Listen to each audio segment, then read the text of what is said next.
Opa, tudo bem? Graças e paz. Meu nome é Renan, eu estou aqui gravando o primeiro vídeo do canal. Hoje eu vou falar um pouquinho sobre Jesus, né? E por que você deveria segui-lo, né? Ou se está seguindo, né? Para reforçar a sua fé. Então, basicamente, eu vim falar que Jesus é o ser humano mais perfeito que já existiu, né? Não existiu nenhum outro como ele e nunca vai existir, né? Jesus, ele vem nos anunciar que ele é o caminho, a verdade e a vida, né? Que ninguém veio ao Pai senão por ele. Em João 14,6 vai dizer isso pra gente. Então, se você está em dúvida se você é perfeito bastante para se aproximar de Jesus ou se você é digno de estar perante ele, pode remover isso da sua cabeça agora, tá bom? Porque Jesus não quer ninguém perfeito. Ele quer alguém do jeito que a pessoa tá. Pode estar no fundo do poço, pode estar bem financeiramente, pode estar bem de vida. Ele não liga para isso. Ele quer a pessoa do jeito que ela é. Como diz em Mateus 11:28, né? Vinde a mim, todos que estão cansados e sobrecarregados, e eu vos aliviarei. Então não importa como a pessoa está naquele momento.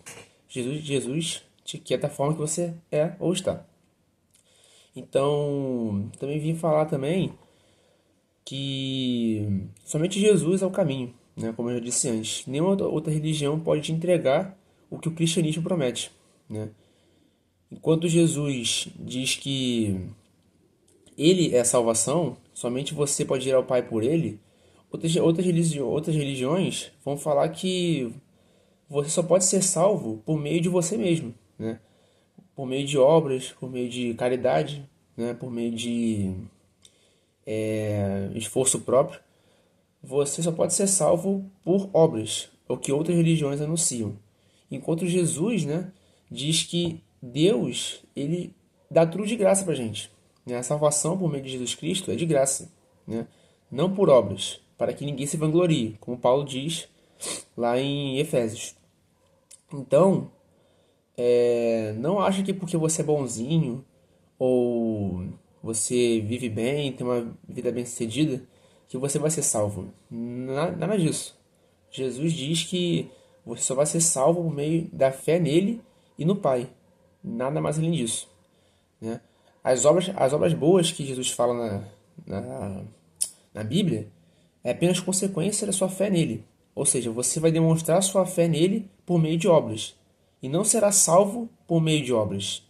Deu para entender? Por meio de fé e não obras. E também, Jesus ele é o único na história que vai anunciar o caminho para a salvação, que é ele mesmo. Enquanto outras religiões dizem que você deve buscar essa salvação, né? Correr atrás, né? Mas Jesus não. Jesus diz que basta crer nele que será salvo. É algo fácil, né, de se entender. Então é algo que o cristianismo se difere de outras religiões do mundo. E por último, um fato curioso é que uma religião, né, como muitas pessoas dizem, ela costuma começar bem, começar tipo muito bem avaliada, né, muito bem seguida por muitas pessoas, sendo difundida muito bem pelo mundo. Na primeira fase, na segunda fase ela fica mais morna, né? Muitas pessoas começam a ser perseguidas, começam a deixar de seguir essa religião porque as pessoas começam a perseguir. E por fim ela morre, ela deixa de existir completamente. Porque as pessoas veem que não dá muito certo, né? E desistem de segui-la. A religião funciona assim, basicamente, como muitas pessoas dizem. Mas o cristianismo não. O cristianismo, né? A fé em Deus, em Jesus Cristo, tem mais de 2.000 anos de duração, né? Jesus, ele morreu há mais de 2.000 anos atrás. E mesmo assim, o cristianismo continua firme e forte, como nunca, hoje em dia, né? É um dos fatos a se provar que o cristianismo não é uma religião qualquer, né? Não é só mais um entre vários. E outra coisa que eu quero dizer é que muitas pessoas, né, hoje em dia escolhem não seguir o evangelho ou por pura frustração, né, de não ser atendido ou não permanecer por algo dar errado por meio de alguma forma de acreditar em Jesus, ou por simplesmente não querer obedecer a Deus, né, querer preferir o mundo do que seguir a Bíblia, né? Então, Eu vou te dizer que tudo que existe, né, na natureza anuncia a obra de Deus, né, como diz em Salmo 19. Então, para a pessoa ela conseguir ser ateu, né, ou não obedecer a Deus, ela precisa de mais fé para ter isso do que para ser cristão, né? É uma frase que eu já ouvi falar algumas vezes. Então, já que tudo anuncia a obra de Deus, não tem por que a gente negar isso, né?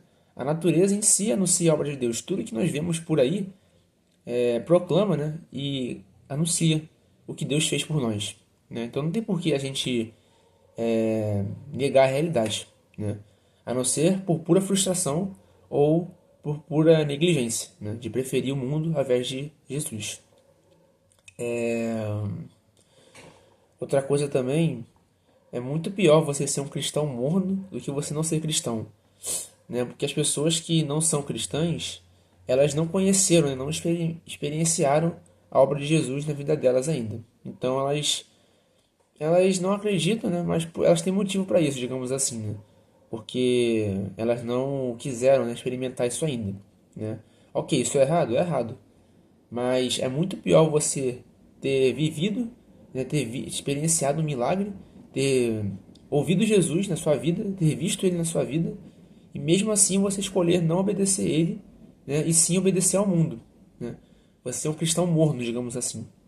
Isso é muito pior do que você não ser cristão, porque você está vendo um milagre na sua frente e escolhe não acreditar, escolhe não seguir Jesus por isso. É como se você estivesse cuspindo no rosto de Jesus, estivesse crucificando ele de novo, né? Que nem aquelas pessoas naquela época fizeram. Isso é pesado de se ouvir, mas é a verdade. E você também estaria vivendo uma vida de aparência.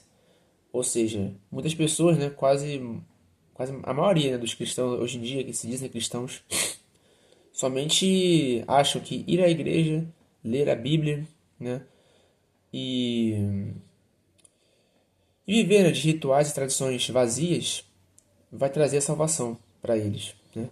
Ou seja, a pessoa estaria agindo como um fariseu, né, digamos assim, naquela época. Porque o que o fariseu fazia?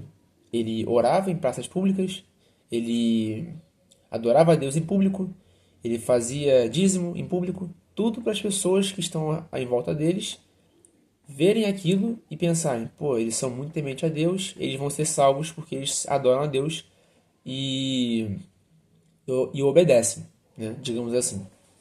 Mas no íntimo deles, digamos assim, no secreto deles, eles não pensavam assim, né? Eles não faziam nada disso. Eles somente se vangloriavam, falavam mal dos outros, né? Tudo para conseguir atenção.